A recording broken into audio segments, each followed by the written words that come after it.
السلام علیکم ورحمۃ اللہ وبرکاتہ۔ امید ہے کہ سب لوگ بخیر و عافیت ہوں گے۔ جدید ہم پڑھنے جا رہے ہیں جیم دال دال، جیم دال دال۔ لغت 10 مقامات پر یہ روٹ ورڈ قرآن پاک کے اندر استعمال ہوا ہے۔ الجد مصدر ضاد کے اصل معنی ہموار زمین پر چلنے کے ہیں، اسی سے جد فی سیرہ ہے جس کے معنی تیز روی کے ہیں، اور جب کوئی شخص اپنے معاملے میں محنت اور جانفشانی سے کام کرے تو کہا جاتا ہے جد فی امرہ، اور اجد افعال کے معنی صاحب جد ہونے کے ہیں، اور جدت الارض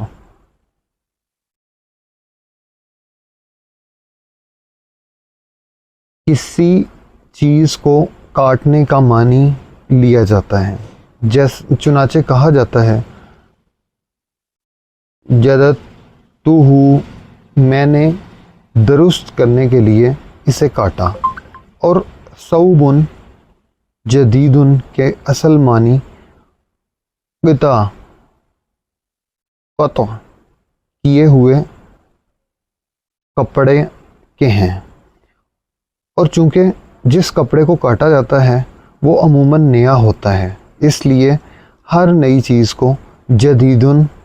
کہا جانے لگا ہے۔ اس بنا پر آیت ہے بل ہم فی لبس من خلق جدید، میں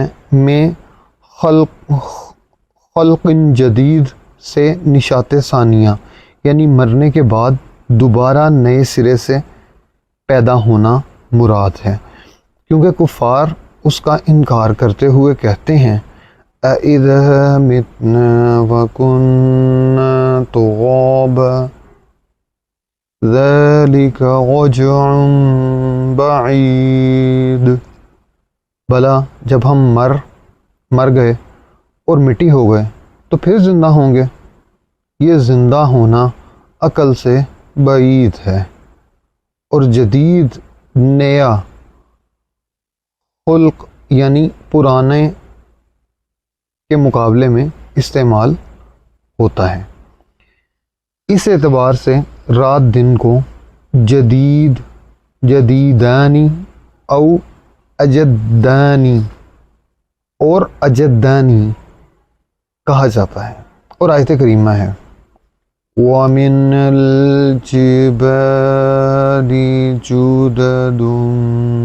بِيضٌ، اور پہاڑوں پر سفید رنگ کے قطعات ہیں، میں جددن کا لفظ کا واحد جدتن ہے جس کے معنی کھلے راستے کے ہیں، اور یہ طریق مجدود کے محاورے سے ماخوذ ہے، یعنی وہ راستہ جس پر چلا جائے۔ اس سے جادۃ الطریق جس کے معنی شاہراہ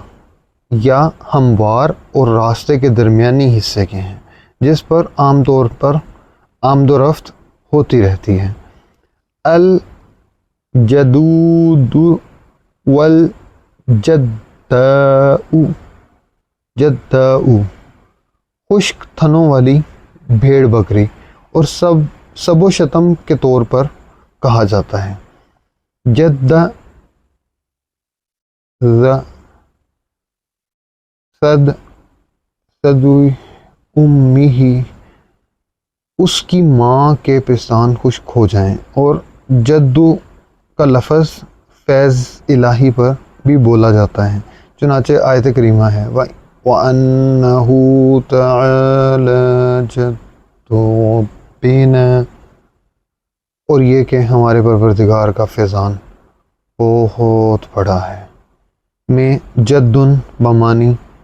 فیض الہی ہی کے ہیں، بعض کے نزدیک اس کے معنی عظمت کے ہیں، لیکن اس کا مرجع بھی معنی اول کی طرف ہی ہے، اور اللہ تعالیٰ کی طرف اس کی اضافت اختصاص ملک کے طریق سے ہے، ملک کے طریق سے ہے، اور حظوظ خطوط دنیوی وہ جو اللہ تعالیٰ انسان کو بخشتا ہے پر بھی جدن کا لفظ بولا جاتا ہے، جس کے معنی بخت و نصیب کے ہیں، جیسا کہ کہا جاتا ہے جدید تو وحظوظت، خوش قسمت اور صاحب نصیب ہو گیا، اور حدیث ہے وَلَا يَنفَعُ ذَا الْجَدِّ مِنْكَ الْجَدِّ، وَلَا يَنفَعُ ذَا الْجَدِّ مِنْكَ الْجَدِّ کے معنی یہ ہیں کہ دنیاوی مال و جاہ سے آخرت میں ثواب حاصل نہیں ہو سکے گا، بلکہ اخروی ثواب کے حصول کا ذریعہ صرف طاعت الہی ہے، جیسا کہ آیت ہے من کان یرید نشاء تک کے بعد فرمایا ومن أراد الآخرة وسعى لها سعيها وهو مؤمن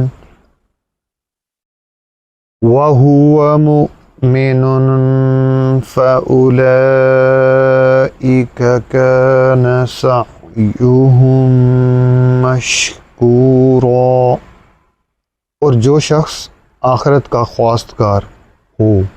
اور اس میں اتنی کوشش کرے جتنی اسے لائق ہے، اور وہ مومن بھی ہو، تو ایسے ہی لوگوں کی کوشش ٹھکانے لگتی ہے۔ نیز اس معنی کی طرف اشارہ کرتے ہوئے فرمایا یوم لا ينفع مال ولا بنون، جس دن نہ مال ہی کچھ فائدہ دے گا اور نہ بیٹے۔ الجد ایدن دادا یا نانا۔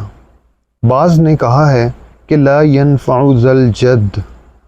کے معنی یہ ہیں کہ اسے آبائی نسب فائدہ نہیں دے گا،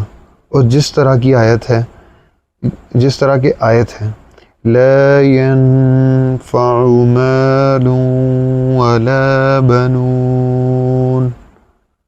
میں اولاد کے فائدے بخش ہونے کی نفی کی ہے۔ اسی طرح حدیث میں آباء و اجداد کے نفع بخش ہونے کی نفی کی گئی ہے۔ جزاک اللہ خیرا کثیرا۔ اب دیکھتے ہیں اگلا روٹ ورڈ جو ہے وہ ہے کون سا ہے،